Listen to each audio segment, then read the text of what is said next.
హే బిజీబీస్, మీరు కూడా నాలాగే ఫారెన్లో మాస్టర్స్ చేయాలనుకుంటున్నారా?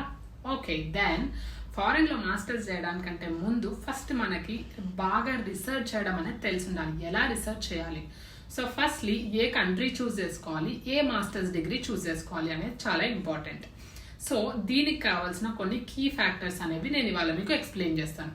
సో ఫస్ట్ వచ్చేసి అకాడమిక్ రెప్యుటేషన్, అంటే ఆ యూనివర్సిటీకి ఉన్న రెప్యుటేషన్ గురించి మనం ఫస్ట్ తెలుసుకోవాలి, రీసెర్చ్ చేయాలి. అంటే వాళ్ళ గ్లోబల్ ర్యాంకింగ్స్ ఎలా ఉన్నాయి, లేదా లాస్ట్ ఇయర్లో కానీ ఈ ఇయర్లో కానీ వచ్చిన రిజల్ట్స్ని బట్టి వాళ్ళు ఎక్కడున్నారు గ్రోత్లో, అంటే లైక్ ఫస్ట్, సెకండ్, థర్డ్ అలా కొన్ని ర్యాంకింగ్స్ ఉంటాయి కదా, వీళ్ళ యూనివర్సిటీ ర్యాంకింగ్ ఏంటో మనం తెలుసుకోవాలి. సెకండ్ వచ్చేసి లొకేషన్, మనం చూస్ చేసుకున్న యూనివర్సిటీ ఏ లొకేషన్లో ఉన్నది అన్నది కూడా చాలా ఇంపార్టెంట్.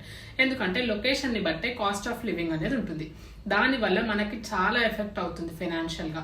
ఎందుకంటే కాస్ట్ ఆఫ్ లివింగ్ ఎక్కువ ఉంది అనుకోండి, మనం మళ్ళీ కాస్ట్ ఆఫ్ లివింగ్ బేర్ చేయలేక యూనివర్సిటీకి ప్రాపర్గా వెళ్ళలేం. సో థర్డ్ థింగ్ వచ్చేసి కెరియర్ ఆపర్చునిటీస్. మనం చూస్ చేసుకున్న మాస్టర్స్ డిగ్రీకి ఎలాంటి కెరియర్ ఆపర్చునిటీస్ ఉన్నాయి, ఆల్సో మనం ఎలా జనాలతో నెట్వర్కింగ్ చేసుకోవాలి, దానివల్ల మనకి ఏ టైప్ ఆఫ్ ఇంటర్న్షిప్స్ ఎలా తెచ్చుకోవాలి అనేది మనం రీసెర్చ్ చేయాలి. That is what career opportunities. And then fourth one వచ్చేసి కాస్ట్ అండ్ స్కాలర్షిప్. మన మాస్టర్స్ డిగ్రీకి ఎంత కాస్ట్ అవుతుంది, అంటే వాళ్ళ యూనివర్సిటీ ఫీ ఎంత, కొన్ని 17 lakhs 18 lakhs అలా ఉంటాయి. సో ఆ యూనివర్సిటీ ఫీ ప్లస్ మనం అక్కడ ఉండడానికి కాస్ట్ ఆఫ్ లివింగ్ ఎంత అవుతుంది, ఇవన్నీ మనం చూసుకొని ప్రాపర్ స్కాలర్షిప్ అనేది అప్లై చేయాలి. దెన్ ఫైనలీ మనం అనుకున్న యూనివర్సిటీలో ప్రాపర్గా డిగ్రీ చేసి ది బెస్ట్ జాబ్ని మనం తెచ్చుకోవచ్చు.